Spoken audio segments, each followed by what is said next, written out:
10 मई का जो दिन है वो पाकिस्तान की तारीख का शानदार तरीन दिन है और उस दिन हमने साबित कर दिया है कि पाकिस्तान का दिफा मजबूत हाथों में है और शानदार हाथों में है।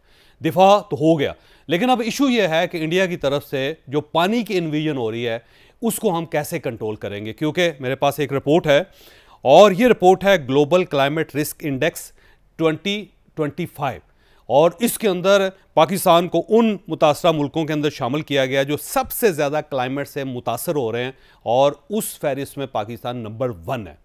यानी क्लाइमेट चेंज की वजह से जो मुल्क मुतासर हो रहे हैं सबसे ज़्यादा मुतासर पाकिस्तान उसके अंदर शामिल है और इससे आप अंदाज़ा लगाएं कि आने वाले दिनों में पाकिस्तान में पानी के बारे में क्या सूरत हाल होगी। इसके साथ साथ जो पिछला साल है उसमें बारिशें 40% कम हुई, यानी 40% बारिशें कम हुई। क्लाइमेट चेंज से सबसे ज़्यादा मुतासर होने वाले मुल्कों में पाकिस्तान नंबर 1 है और 100 और आखिरी जो तीर चला दिया गया पाकिस्तान के ऊपर वो है सिंध तास मुआहिदा जो इंडिया ने मुअत्तल कर दिया। अब सूरत हाल ये है कि दरियाओं का पानी उसे कम कर दिया गया है और सिंध तास मुआहिदा जो पाकिस्तान की लाइफ लाइन है उसको मुअत्तल कर दिया गया। बारिशें कम हो रही हैं और साथ साथ क्लाइमेट चेंज से मुतासर होने वाले मुल्कों में पाकिस्तान नंबर 1 है।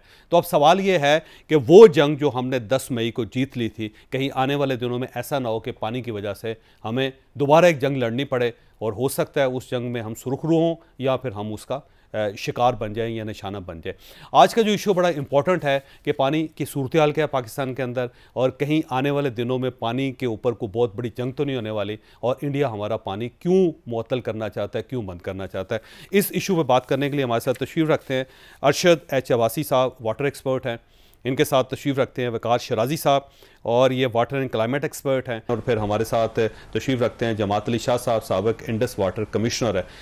भाई साहब आपकी तरफ आने सर, देखें एक तो ग्लोबल क्लाइमेट रिस्क इंडेक्स जो 25 है उसके मुताबिक पाकिस्तान उन मुतासरा मुल्कों में पहले नंबर पे है जहां वाटर की शॉर्टेज है और क्लाइमेट की वजह से जो बहुत तेज़ी से मुतासर हो रहे हैं। पानी हमारा कम हो रहा है, बारिशें हुई नहीं, 40% बारिशें कम हो गई हैं और साथ ही ज़ाहिर सिंध तास मुआहिदा वो भी मुअत्तल कर दी है इंडियन। पाकिस्तान की पोजीशन क्या है वाटर के लिहाज से? जब सब जो आपने पहले प्रीएम्बल कहा कि पानी का क्या असर होगा अगर इंडिया ने बंद किया, क्योंकि 3 दिन पहले भी उनके मिनिस्टर ने मिनिस्टर जो जल शक्ति जिसे मिनिस्टर वाटर सोर्स यहाँ पे कहते हैं, तो वो ये एक बात है कि जी will not allow a single drop of water to enter Pakistan. इसका मतलब क्या होगा? इसका मतलब ये है कि तकरीबन हमारा 40-50% पानी इंडिया से आता है, श्योक, इंडस, झेलम, पुंछ एंड चनाब। सबसे पहले जो में नुकसान होगा कि जो हमारी जो सस्ती बिजली बन रही है, तरबेला, मंगला, गाजी बरूथा, चश्मा, ये कहाँ चली जाएगी? फिर हम IPP की आ जाएंगे। एक तो नुकसान ये हुआ। दूसरा, अगर आप देखें इंटरनेशनल मार्केट में अगर ये जैसे सच साबित हुआ जो कर रहे हैं वो, ये तकरीबन 70 से 80 मिलियन एकड़ फीट पानी मार्केट अभी इस वक्त जो पानी की है, जो इंडियन एसेस की है वो $1.5 बिलियन की है। $80 बिलियन ये जरूरत दें, ये क्या बनता है? $120 बिलियन तो हम तो मारेंगे। फिर हमारी फूड सिक्योरिटी मतलब ये कि आज जो मेरे जैसे गरीब बंदे जो खाना या गंदम खा रहे हैं किस रेट से हमें मिलेगी, कहाँ से मंगवाएंगे, यूक्रेन से मंगवाएंगे, कहाँ से मंगवाएंगे, ये चैलेंज। फिर सबसे बड़ी बात है, आपको भी पता है कि हमारी जो लेबर फोर्स है चीप जो गाँव लगी हुई है वो यहीं पे एंगेज है। हमारी इकोनॉमिक सिक्योरिटी, हमारी वाटर सिक्योरिटी, हमारी चीप एनर्जी, ये सारी एट रिस्क पे आ गई। लेकिन एक बात आप जो कहते हैं कि जी ग्लोबल, ये बड़ा अच्छा आपने शुरू ग्लोबल वार्मिंग। देखिए एक बात तो मेरे ख्याल में मुझे कोई 30 साल हो गए हमारे इस हमसाये के साथ डिफरेंट इंटरेक्शन करते हुए और बड़ी बड़ी टेक्निकल एंड लीगल डिबेट भी हुई। एक इसमें सियाचिन ग्लेशियर की थी, अलहमदुलिल्लाह आई सिंगल हैंडली वन मैंने जीती थी। वो क्या थी? आपकी बात का जवाब है कि ये जितने भी यहाँ पे जो ग्लोबल वार्मिंग, ये जो सब चीज़ें हो रही हैं ये मैन मेड है, ये इंसान खुद करता है, ये खुद हमारा हमसाया करता है। क्योंकि जो ट्रीटी के नोटिस उन्होंने भेजा जो पहला वो मेरे ख्याल में फरवरी 2024 में, उसने कहा जी वो बात ये है कि जी क्लाइमेट चेंज की बड़ी है, एक हमने इसको इनकॉर्पोरेट करना है और क्लीन एनर्जी करनी है। तो शाह साहब इनसे रब्ता रहता है। अकेले एक बंदे ने जवाब दिया कि देखें ये जो क्लाइमेट चेंज अगर आप बात कर रहे हैं तो ये कहाँ पे है? ये हिमाचल प्रदेश जहाँ से हमारा चुनाव शुरू होता है, ये लद्दाख में है जहाँ से सिंध 500 किलोमीटर चलता है, और ये झेलम यहाँ पे किसके पास है टेरिटरी? हमारे पास है या आपके पास है? यहाँ गुज़िश्ता 30 साल में जो कुछ हुआ है, मैं कुछ नहीं कहता, इंडियन सुप्रीम कोर्ट में इतनी पटिशन्स हैं, और पटिशन क्या है? 5 साल पहले खुद गवर्नमेंट ऑफ इंडिया ने कहा लद्दाख से लेके हिमाचल अरुणाचल प्रदेश तक ये एरिया क्लाइमेट चेंज रेगुलेटर है, प्रोटेक्टेड। ठीक है, ये आपने बात बड़ी समझनी, जो हमने पाकिस्तान के बड़े लोगों को समझानी है। ठीक, जब ये प्रोटेक्टेड है तो देखे, हमारा बहुत सारे अच्छे फ्रेंड वॉइसेस भी इंडिया में हैं, राब्ते में लोग रहते हैं, इतनी कोर्ट्स में हुई हैं कि भाई ये आपने ये क्या कर रहे हैं, यहाँ पे अब डैम पे डैम बनाए जा रहे हैं। वो उससे ज़्यादा जो एक इशू हुआ है वो 5 साल पहले जो चाइना और इंडिया का कन्फ्लिक्ट शुरू हुआ है, उस पे ये जो LOC है लद्दाख से शुरू होकर वो सिक्किम तक, ये आप कह सकते हैं कि एयरपोर्ट्स, गैरिजन्स, वो जंगलात ख़त्म, पूरी जो इकोलॉजी है वो मैं नहीं कह रहा, इंडियन सुप्रीम कोर्ट खुद कह रही है, क्वाइट क्रेडिबल है, बड़ी बड़ी उनकी जजमेंट आई हैं।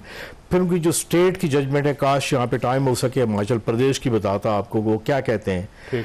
इसीलिए हमने जो अभी भाषण दिया है और अभी जो हम लोग कोशिश कर रहे हैं आपकी बात का जवाब दें कि ये जो भी इंडियन गवर्नमेंट है इनको ये कहें कि देखें आप ये क्यों बना रहे हैं हाइड्रो पावर हिमाचल प्रदेश जहाँ पे दरिया चनाब शुरू हो रहा है, और ये जम्मू एंड कश्मीर में अब सोलर आपकी 1.5 रुपया है, विंड आपकी 2.25 है, और हाइड्रो पावर 6.5 रुपए है। या तो आपने हमें तकलीफ पहुंचानी है, हमारा बाजू मरोड़ना है, अब तो ये वायबल ही नहीं है। वो कहते हैं era hydro power is over. अब मैं दोबारा आपकी तरफ आऊंगा, मुझे शरद शाह साहब को अपने साथ लेने थे, फिर मैं शिराज साहब की तरफ जाना। शाह साहब ये फरमाइएगा सर, ये इंडिया ने जो जाहिर है इंडस वाटर ट्रीटी खत्म कर दी है, और उसके ऊपर अगर मुज़ाकरात होते भी हैं तो मुज़ाकरात ज़ाहिर है कुछ सब्सटेंशियल नहीं होंगे, क्योंकि इंडिया उस तरफ जाना ही नहीं चाहता और इंटेंशन उसकी ज़ाहिर है बैड है। तो क्या ये मुअत्तल किया जा सकता है, और अगर ये मुअत्तल हो जाता है तो पाकिस्तान कहां स्टैंड करेगा? बहुत शुक्रिया जी चौधरी साहब। तो साहब ये 1960 में मायदा हुआ और आज 2025 है।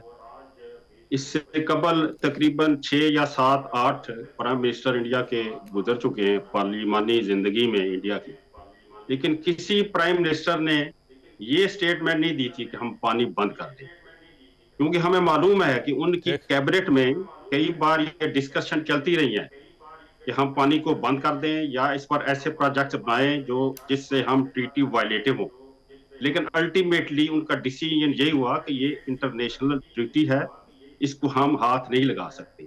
लेकिन मैं समझता हूँ कि ये दोगाता की ये जहनीत है कि मोदी साहब ने ये पहली बार जो है पानी बंद करने की धमकी लगाई, और उसके बाद ब्लैक एंड व्हाइट में जो है मिनिस्ट्री उनकी वाटर रिसोर्सेज ने लेटर इशू कर दिया, और उसके बाद उन्होंने ये जंग भी छेड़ दी, मसाजिद पर हमले कर दिए और मुख्तलिफ मिसाइल जो है पाकिस्तान की तरफ फेंके।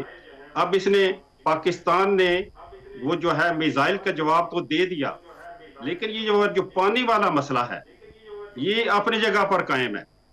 जाहिर है कि इसमें USA की इंटरवेंशन के साथ जो सीज फायर हुआ है, क्या उससे हमें ये फायदा मिला है कि जो इंडिया की तरफ से पानी की सस्पेंशन थी वो बहाल हो गई है कि नहीं? मैं समझता हूं कि ये सवाल जो है अपनी जगह पर अभी कायम है कि इंडिया ने इस सस्पेंशन को जो है वो डिसमिस नहीं किया, ना उसको वापस लिया है। तो अभी हमें ये चाहिए कि हमने इस पे क्या करना है, क्योंकि हम ज्यादा देर तक इस पानी को सस्पेंशन के तहत नहीं रख सकते। जाहिर है कि इंडिया ने तो ये ऐलान कर दिया कि TT सस्पेंड है, प्रोजेक्ट बनाने शुरू कर दें, प्लानिंग शुरू कर दें। तो क्या हम उस वक्त का इंतजार करेंगे कि इंडिया ये पानी डैम्स बना ले या आउट ऑफ बेसन डाइवर्ट कर ले, तो फिर हम एक्शन लेंगे, फिर हम उनके प्रोजेक्ट को बम से उड़ाएंगे? तो इसकी पेशबंदी तो आज ही होनी चाहिए थी, और ये जो मीटिंग्स अभी इनकी नहीं मालूम ये कब होगी, तो उसमें भी ये इन इश्यूज को उठाना चाहिए। लेकिन अब तक पाकिस्तान गवर्नमेंट ने इसमें TT के तहत या UN जनरल असेंबली में गए हैं या ICJ में गए हैं, मैं समझता हूँ ये तमाम एंडेवर इनको अभी से स्टार्ट कर लेने चाहिए थे, और आज तक ये इंडिया की तरफ से बयान आ जाना चाहिए था कि हम जो है वो टीटी की सस्पेंशन को जो है वो विड्रॉ करते हैं, अदरवाइज तो हम हालत जंग में हैं इस पानी पर अभी तक तो जी। ठीक, मैं आपकी तरफ दोबारा आऊंगा, फिर आपसे सवाल ये पूछूंगा कि इसका हल क्या है। ये फरमाइए कि शराज साहब, ये क्लाइमेट चेंज जो है वो पाकिस्तान को ज़्यादा बुरी तरह हिट कर रही है, तो इसके अंदर कोई पाकिस्तान के लिए अच्छी खबर भी है या बुरी खबर है? चौधरी साहब, क्लाइमेट चेंज सिर्फ पाकिस्तान को नहीं पूरे ग्लोब को अफेक्ट कर रही है। और क्लाइमेट चेंज हमें ये समझना होगा कि है क्या। दुनिया में आबादी इंसानी या कोई भी जिंदगी जो है वो ग्रीन हाउस गैसेस की वजह से है, जो सूरज की रोशनी और उसकी हरारत को कुछ देर इस ग्लोब में रोकती हैं। इंसान ने अपनी इंटरवेंशन के तहत उस ग्रीन हाउस गैस इमिशन को बढ़ाया, जिसकी वजह से दुनिया का औसत दर्जा हरारत बढ़ गया है। उसकी वजह से ये हुआ है कि ताज़ा पानी के जो ज़खायर दुनिया में बर्फ़ की सूरत में थे वो श्रिंक हो गए हैं, वो सुकड़ गए हैं, पिघलने शुरू हो गए और काफ़ी हद तक सुकड़ गए। ग्लेशियर सुकड़ गए, जो पानी के जो है वो रिजर्व ज़खायर थे। इसके साथ साथ बारिशों के पैटर्न में बहुत तब्दीली आई है। तो ये तो क्लाइमेट चेंज का फिनोमेना है। पूरी दुनिया में दरियाओं के बहाव में एक कमी देखी गई है और दूसरी तरफ इंसानी आबादी बढ़ गई है, जिसका बराह रास्त ये मतलब है कि पानी की तलब बढ़ गई है। तो ये तलब और रसद का फ़र्क जो है ये भी क्लाइमेट चेंज के इसका एक एस्पेक्ट क्लाइमेट चेंज के साथ टच करता है। अब जैसे कि आप जानते हैं कि पाकिस्तान दुनिया के उन ममालिक में से है जो सबसे ज़्यादा तादाद में ग्लेशियर्स रखते हैं, मगर उसके बावजूद हमारे मरकज़ी दरियाओं में पानी का बहाव खासी हद तक कम हुआ है। ड्रेसिंग के अंदर भी हो, जो 1970 की दहाई में तकरीबन 150 मिलियन एकड़ फीट था, वो अब तकरीबन 90 से 110 मिलियन एकड़ फीट की औसत तक आ चुका है। तो एक तो इसकी वजह क्लाइमेट चेंज है।